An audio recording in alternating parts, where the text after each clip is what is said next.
नमस्ते मुलांनो, आज आपण बालभारती भाग 2 यामध्ये गणित विषयाचा अभ्यास करणार आहोत। बघा, यामध्ये आपण गणित विषयाचा अभ्यास करणार आहोत। त्यामध्ये मागील भागामध्ये आपण 4 प्रकरणांचा अभ्यास केला होता।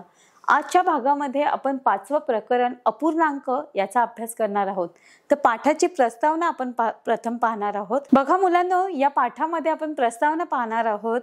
प्रस्तुत पाठामध्ये आपल्याला सममूल्य अपूर्णांक, समछेद व भिन्नछेद अपूर्णांक, अपूर्णांक संख्यांचा लहान मोठेपणा आणि तसेच बेरीज व वजाबाकी यांचा अभ्यास आपण या पाठामध्ये करणार आहोत। तर बघा मुलांनो, या पाठामध्ये आपल्याला काय करायचे की सममूल्य अपूर्णांक तसेच समछेद व भिन्नछेद अपूर्णांक, त्यांचा लहान मोठेपणा आणि अपूर्णांकांची बेरीज व वजाबाकी इत्यादी घटकांचा या पाठामध्ये आपण काय करणार आहोत मुलांनो, अभ्यास करणार आहोत। तर आपण स्पष्टीकरण पाहणार आहोत मुलांनो। बघा, सममूल्य अपूर्णांक।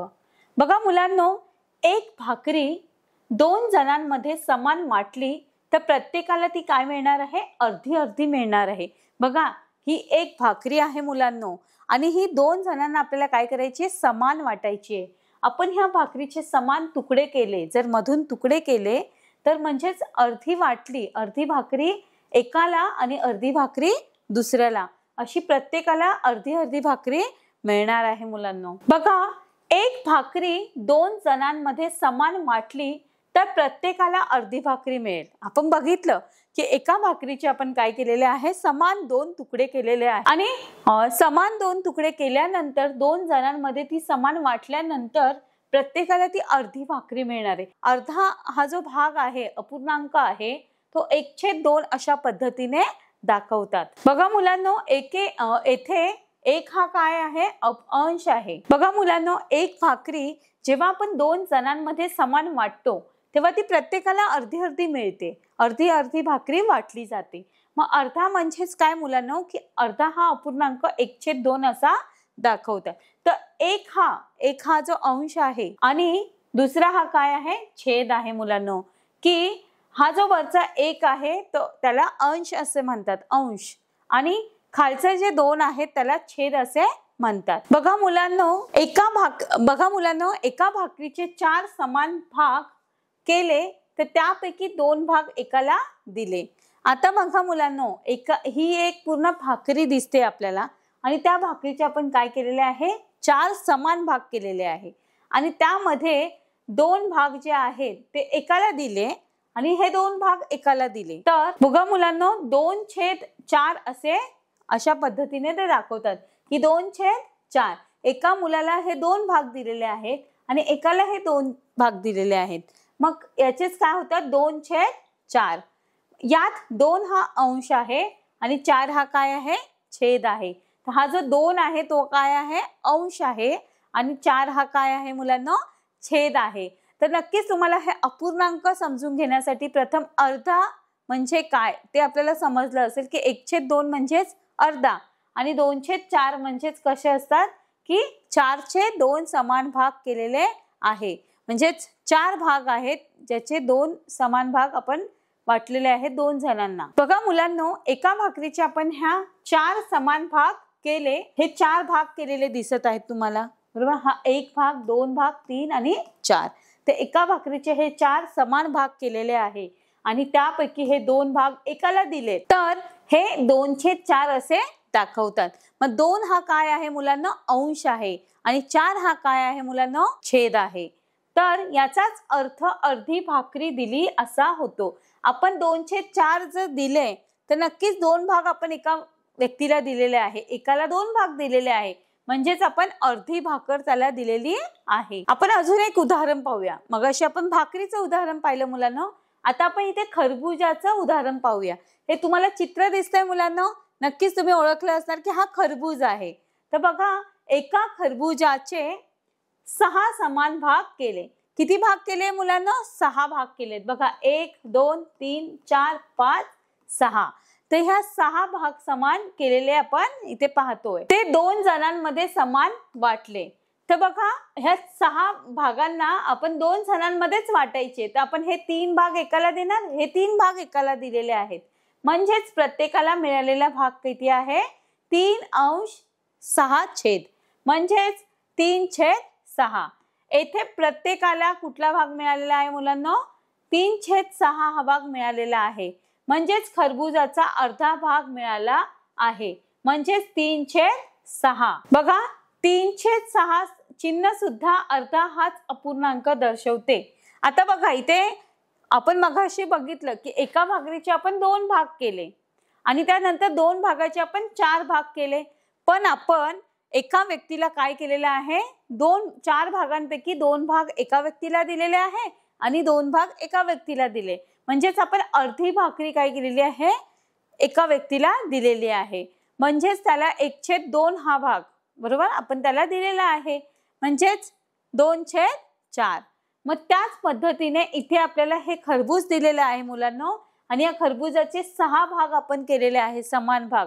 पण आपण हे 2 जणांमध्येच वाटण केलेले आहे वाटणी केलेली आहे आणि या वाटणीनंतर आपण प्रत्येक व्यक्तीला म्हणजे एकाला जो भाग मिळालेला आहे तो आहे 3/6 म्हणजेच अर्धा भाग मिळाला आहे. म्हणजेच 3/6 हे चिन्ह सुद्धा अर्धा अपूर्णांक हेच दर्शवते. वरील 3 उदाहरणांमध्ये अर्धा हा अपूर्णांक अनुक्रमे 1/2, 2/4 आणि 3/6 या चिन्हांनी दाखवला आहे.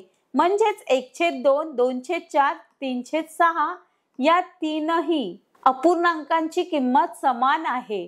बघा 1/2 म्हणजेच 2/4 होतो आणि 3/6 म्हणजेच 2/4 होतो. म्हणजे या तिघांचा अर्थ जो आहे अपूर्णांकांची जी किंमत आहे ती समान आहे. मग समान किंमत लिहिण्यासाठी आपण हे बरोबरचं चिन्ह वापरतो. म्हणजेच 1/2 बरोबर 2/4 आणि 2/4 बरोबर 3/6. बघा अशा समान किंमत असलेल्या अपूर्णांकांना सममूल्य अपूर्णांक असे म्हणतात. आपण उदाहरणे बघितले की एक भाकरीचं उदाहरण बघितलं आणि एक खरबुजाचं उदाहरण बघितलं.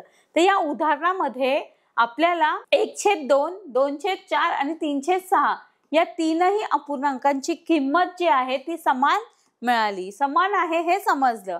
तर 1/2 बरोबर 2/4, 2/4 बरोबर 3/6 असे अशा पद्धतीने आपण हे लिहू शकतो कारण की ते समान आहेत. अशा समान किंमत असणारे जे अपूर्णांक आहेत समान किंमत मिळणारे जे अपूर्णांक असतात त्यांनाच सममूल्य अपूर्णांक असे म्हणतात. बघा येथे 2 समान वर्तुळामधील रंगवलेले जे भाग आहेत बघा एक वर्तुळ इथे दिलेलं आहे आणि या वर्तुळाचं जर आपण निरीक्षण केलं तर रंगवलेले जे भाग आहेत बघा हा एक रंगवलेला भाग आहे आणि हा एक रंगवलेला भाग आहे. या वर्तुळाचे 3 समान भाग करून 3 समान भाग आहेत बघा मुलांना त्यामध्ये 2 भाग काय केलेले आहेत रंगवलेले आहेत. म्हणजेच रंगवलेला भाग पूर्ण वर्तुळाच्या 2/3 आहे. म्हणजेच 3 भाग हे खाली आहेत 3 छेद आहेत आणि त्यातले 2 भाग आपण काय केलेले आहे रंगवलेले आहे म्हणून ते वरती लिहिलेले आहेत. म्हणजेच 2 भाग रंगवलेले आहेत किती भागांपैकी 3 भागांपैकी. बघा येथे 2 समान वर्तुळामधील रंगवलेल्या भागाचे निरीक्षण केल्यानंतर आपल्याला समजले की 3 भाग हे काय आहेत समान आहेत पण त्यातील 2 भाग हे फक्त रंगवलेले आहेत. आता बघा त्याच आकाराच्या दुसऱ्या वर्तुळाचे 6 समान भाग करून त्यापैकी 4 भाग रंगवलेत. आता इथे बघा मगाशी आपण बघितलं बघा मुलांनो इथे हे 2 भाग रंगवलेले आहेत बरोबर 3 भाग केलेले आहेत 3 भाग हे केलेले आहेत आणि त्यातील 2 भाग हे काय केलेले आहेत रंगवलेले आहेत. म्हणजेच 2/3 आपण अर्थ घेऊया त्याचा आणि त्यानंतर इथे आपण किती केलेले आहेत भाग 6 भाग केलेले आहेत. त्यापैकी रंगवलेले भाग जर आपण निरीक्षण केलं तर किती भाग रंगवलेत 1, 2, 3 आणि 4 म्हणजेच 4 भाग रंगवलेले आहे. म्हणजेच 4/6 असा त्याचा अर्थ होतो. आपण हे समजून घेऊया आणि पुढे जाऊया. म्हणजेच पूर्ण वर्तुळाचा 4/6 भाग रंगवला आहे परंतु रंगवलेले दोन्ही भाग समान आहेत. यावरून 2/3 आणि म्हणजेच 2/3 बरोबर 4/6 हे समान भाग आहेत. बघा या दोघांमध्ये काय फरक समान आहे आपल्याला समजतंय. बघा इथे किती भाग दिलेले आहेत 3 भाग दिलेले आहेत. 3 पैकी किती रंगवलेले आहेत 2 भाग रंगवलेले. इथे आपल्याला 6 भाग दिलेले आहेत 6 पैकी 4 भाग आपले इथे रंगवलेले आहेत. म्हणजेच पूर्ण वर्तुळाचा 4/6 भाग हा रंगवला आहे, परंतु रंगवलेले दोन्ही भाग समान आहेत. यावरून 2/3 बरोबर 4/6 म्हणजेच 2/3 बरोबर 4/6 हे सममूल्य अपूर्णांक आहेत. नक्कीच तुम्हाला हे उदाहरण समजलं असेल मुलांनो. आपण पुढे जाऊया. आता बघा, आपल्याला सममूल्य अपूर्णांक कसे तयार करायचे ते शिकायचं आहे. बघा मुलांनो, इथे आपल्याला एक आकृती दिलेली आहे. आकृतीच्या 5 समान भागापैकी 2 भाग रंगवले आहेत. आता इथे आकृतीमध्ये आपण जर बघितलं तर हा एक भाग आहे, 2, 3, 4 आणि 5 हे 5 भाग दिलेले आहेत आणि 5 भागापैकी 2 भाग हे काय केलेले आहेत, रंगवलेले आहेत. त्याच आकृतीमध्ये 2 आडव्या रेघा काढल्यामुळे या आकृतीचे 15 भाग समान झालेले दिसतात.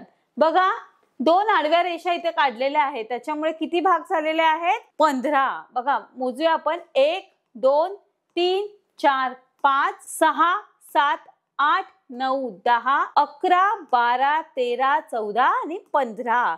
तर बघा, 15 हे समान भाग झालेले दिसतात. त्यामुळे आता रंगवलेला भाग दर्शवणारा अपूर्णांक काय असेल, 6/15 असा आहे. परंतु रंगवलेला भाग बदललेला नाही, म्हणून येथे 2/5 बरोबर 6/15 असा होतो. आपण हे समजून घेऊया की कशा पद्धतीने 6/15 हा आहे.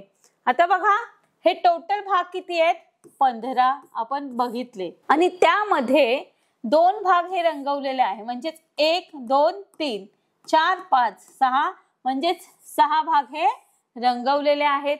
पण आपण आधी विचार केला, आपण ह्या 2 लाईनींचा विचार न करता आपण भाग किती बघितले होते, 1, 2, 3, 4 आणि 5.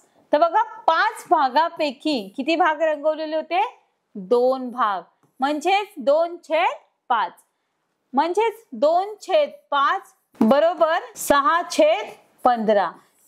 हे बरोबरचं चिन्ह वापरून आपण सेम दाखवणार आहोत की याचा अर्थही हाच होतो आणि याचा अर्थही हाच होतो, म्हणजेच सममूल्य अपूर्णांक तयार झालेले आहेत. बघा, हे समजलं असेल मुलांना तुम्हाला. आपण पुढे जाऊया. बघा, आता शिक्षिका काय म्हणते की 2/5 आणि 16/5 या अपूर्णांकांच्या अंशामध्ये आणि छेदामध्ये काही विशेष संबंध दिसतो का.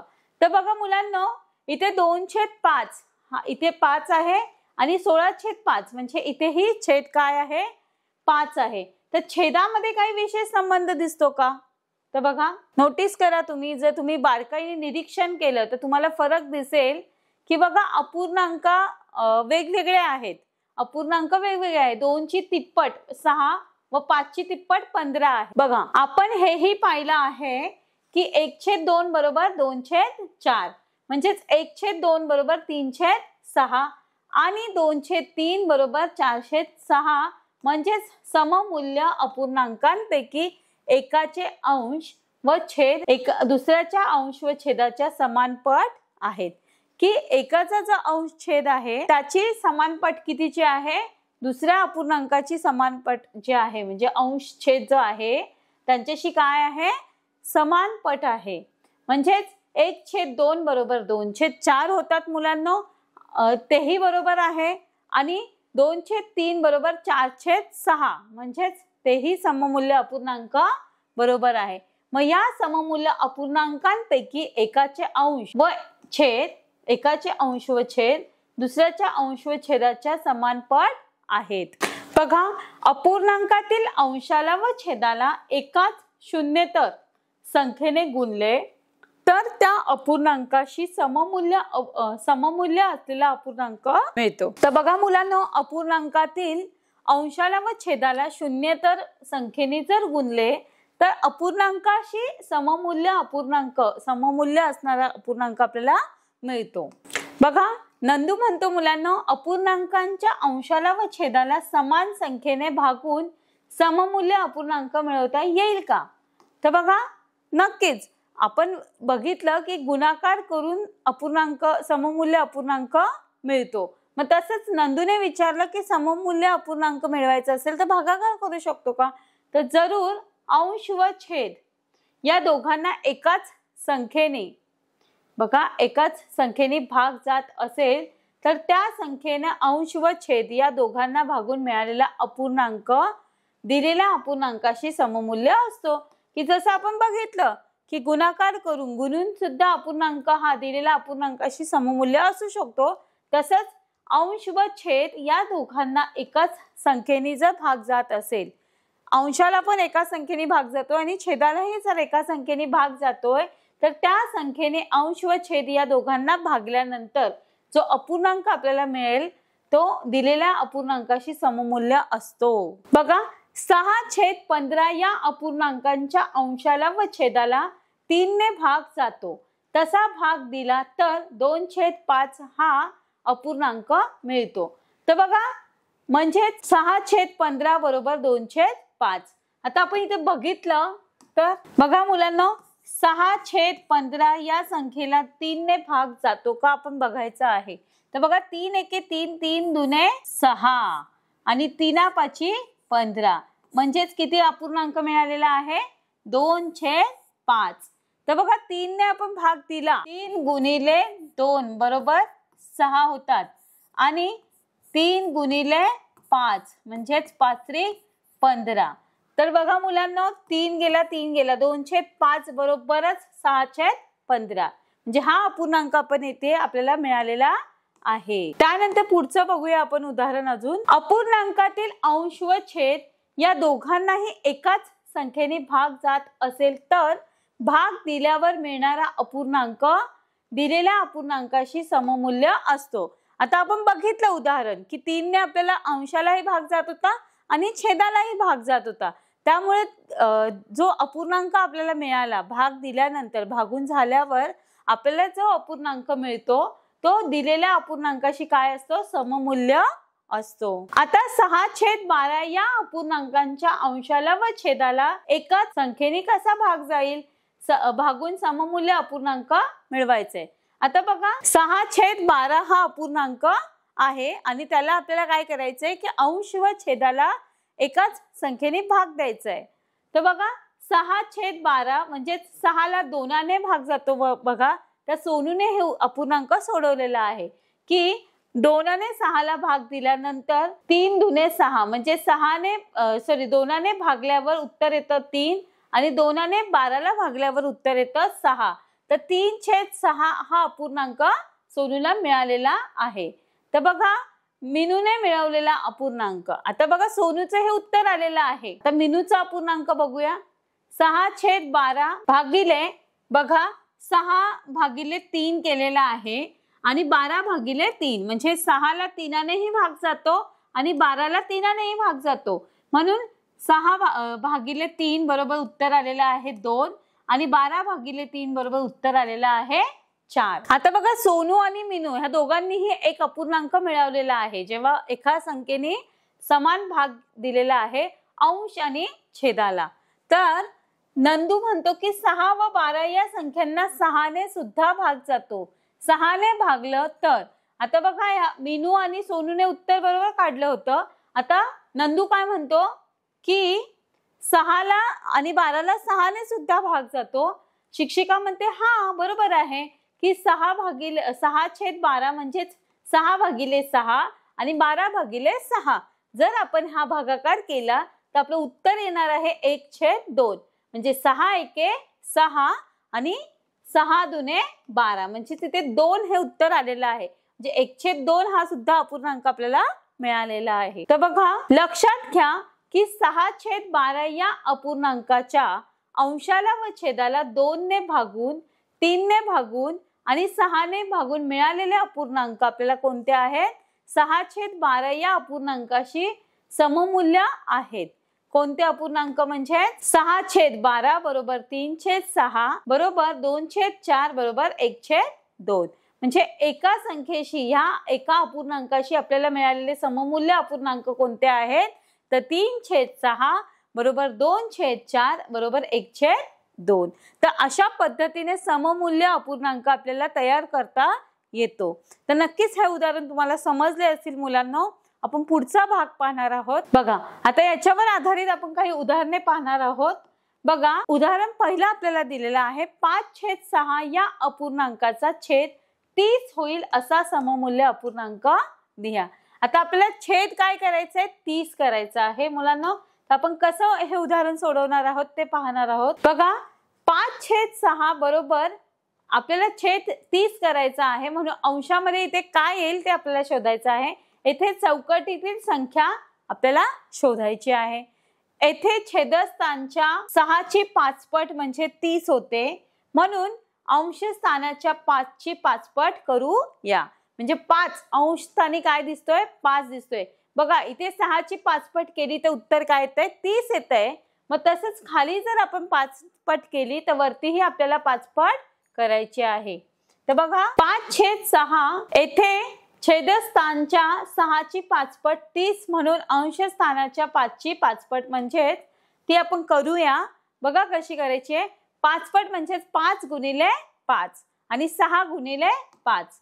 आपण पुढचं उदाहरण पाहणार आहोत की 6 गुणिले 5 म्हणजे आपल्याला जे उत्तर मिळालेलं आहे। बघा मुलांनो इथे आपण काय केलंय की 5 हा अंश स्थानी आहे आणि 6 हा छेदस्थानी आहे।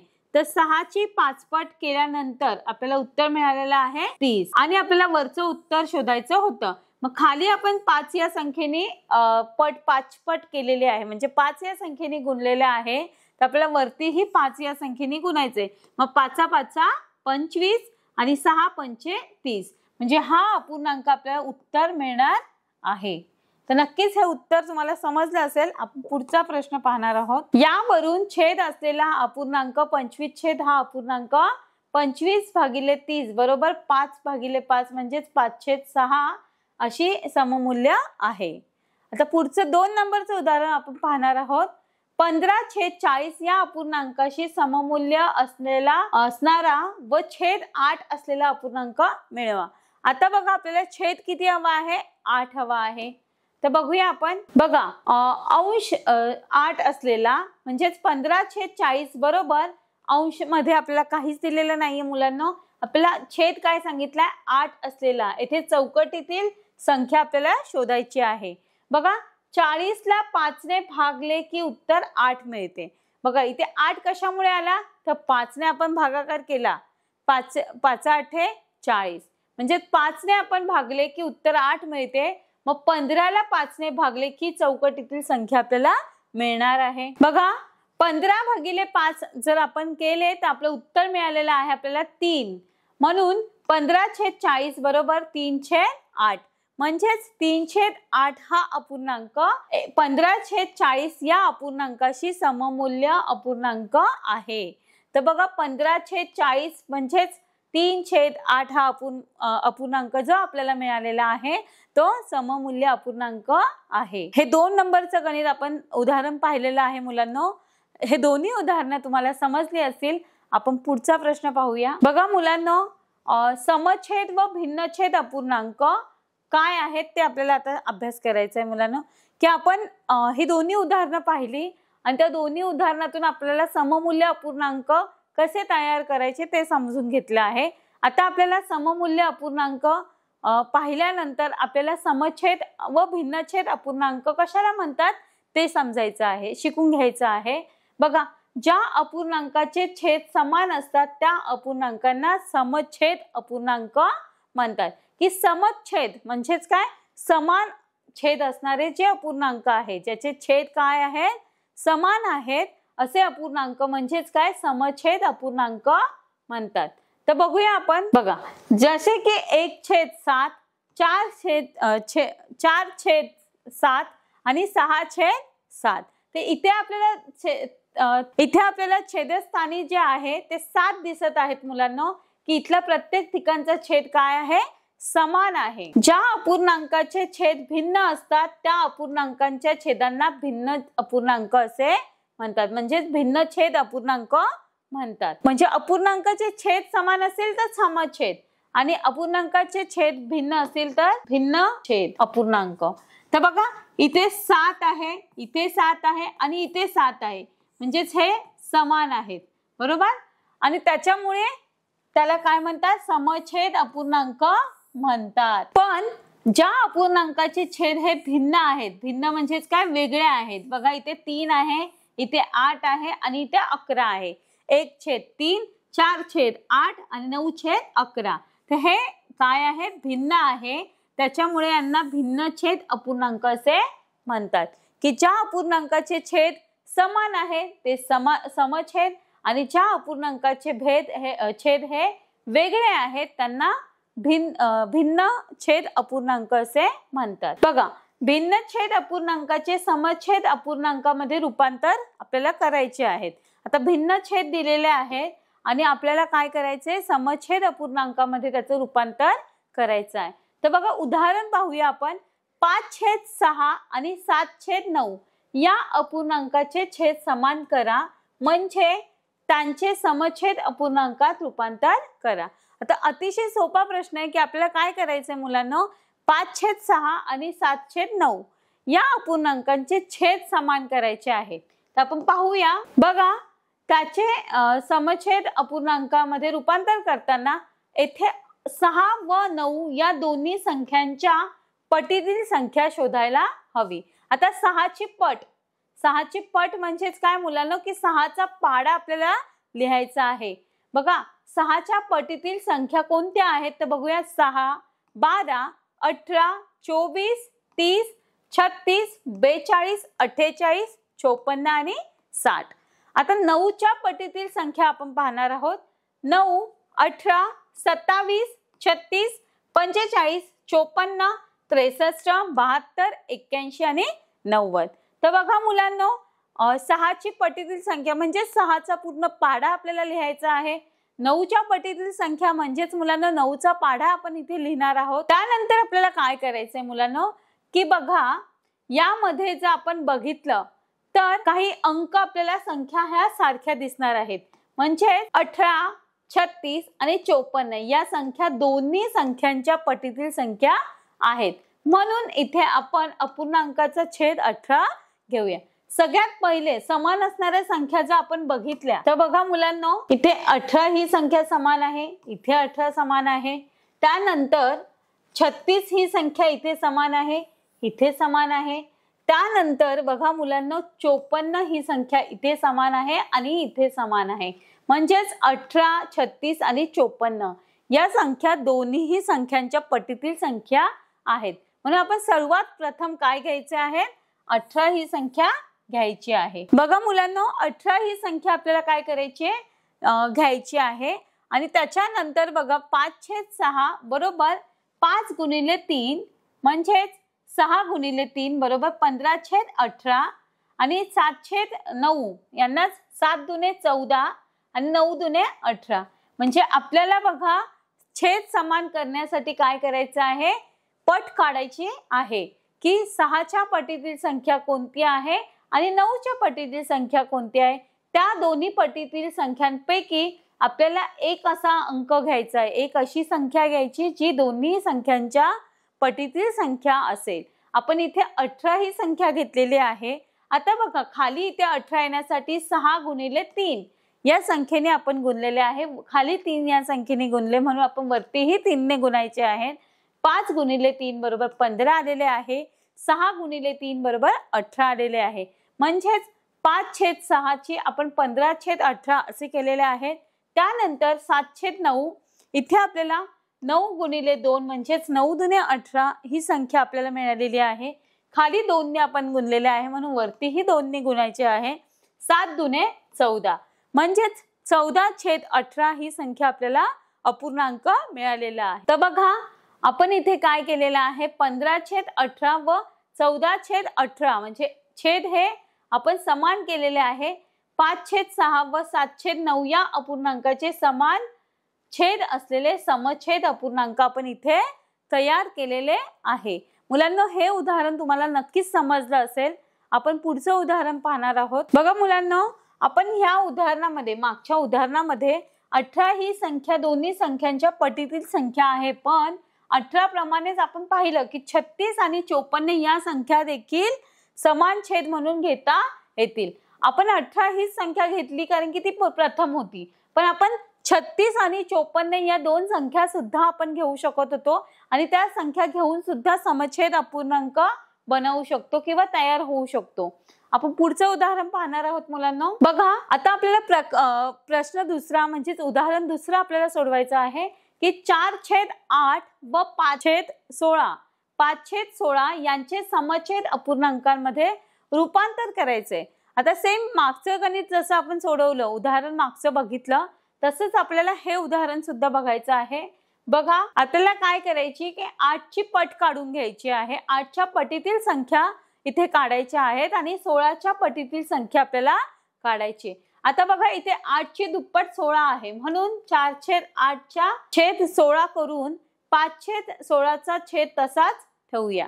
आता आपण मगाशी जशा पद्धतीने गणित सोडवलं की 8ची पट आणि 16ची पट, बरोबर, तर तसं न करता 8ची दुप्पट, बरोबर, 8ची दुप्पट आपल्याला माहिती आहे की 16 आहे, तर 4/8च्या छेदस्थानी 16 करून आपल्याला फक्त 4/8चा छेद बदलायचा आहे, कारण की इथे आपल्याला 16 ही संख्या दिलेली आहे म्हणून 8ची दुप्पट आपण केली तर 16 उत्तर आपल्याला मिळतं. मग आपण 5/16चा छेद काय करायचंय तसाच ठेवायचा आहे आणि 4/8चा आपण छेद बदलणार आहोत. तर बघा 4 दुने 8 आणि 8 दुने 16 म्हणजेच 8/16 व 5/16 यांचे हे 8/16 व 5/16 हे काय आहेत, समछेद अपूर्णांक तयार झालेले आहेत.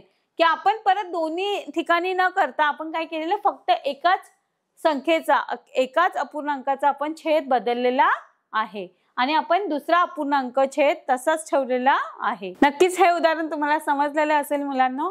आपण पुढचं तिसरं उदाहरण पाहणार आहोत. बघा 4/7 व 3/4 यांचे छेद समान करा. आता छेद समान करा म्हणजे समछेद अपूर्णांक आपल्याला तयार करायचा आहे मुलांनो.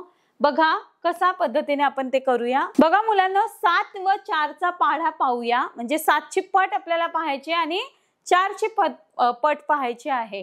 7 एके 7, 7 दुने 14, 7 त्रिक 21 आणि 7 चौक 28. तशाच पद्धतीने 4चा पाढा पाहणार आहोत. 4 एके 4, 4 दुने 8, 4 त्रिक 12, 4 चौक 16, 4 पंचे 20, 4 सक 24, 4 सत्ते 28. म्हणजे गुणाकार केलेला आहे. बघा 7 गुणिले 1 बरोबर 7 होतात. 7 गुणिले 2 केले तर 14, 7 गुणिले 3 बरोबर 21, 7 गुणिले 4 बरोबर 28. तसंच 4 गुणिले 1 बरोबर 4, 4 गुणिले 2 बरोबर 8, 4 गुणिले 3 बरोबर 12, 4 गुणिले 4 बरोबर 16 आणि 4 गुणिले 5 बरोबर 20, 4 गुणिले 6 बरोबर 24 आणि 4 गुणिले 7 बरोबर 28. तर आता इथे बघा आपल्याला हे समजलं असेल की ह्या दोन संख्यांचा पाढा लिहिल्यानंतर त्यामध्ये 7 व 4 या दोन्ही संख्यांच्या पटीमध्ये येणाऱ्या ज्या संख्या आहेत ती फक्त 28 ही संख्या आपल्याला दिसते. म्हणून दोन्ही अपूर्णांकांचा छेद आपल्याला किती करायचा आहे, 28 करून घ्यायचा आहे. बघा 4/7 बरोबर 4 गुणिले 4, 7 गुणिले 4, 7 चौक 28 आणि 4 चौक 16. 4 गुणिले 4 जर आपण केलं तर 16 उत्तर येतं आणि 7 गुणिले 4 केलं तर 28 येतं. त्यानंतर 3/4 हा जो अपूर्णांक आहे त्यामध्ये 4 गुणिले 7 केले तर 28 येतात आणि 3 गुणिले 7 केले तर 21 येतात. म्हणजेच 16/28 आणि 21/28 हे दिलेल्या अपूर्णांकाचे समछेद अपूर्णांक आपल्याला तयार झालेले आहेत, आपण तयार केलेले आहे. आता समछेद अपूर्णांक जो आहे त्याचा लहान मोठेपणा आपल्याला काय करायचा आहे, समजून घ्यायचा आहे की लहान मोठेपणा कसा करायचा, समछेद अपूर्णांकांचा लहान मोठेपणा कसा ठरवायचा ते आपण पुढील याच्या भागामध्ये शिकणार आहोत.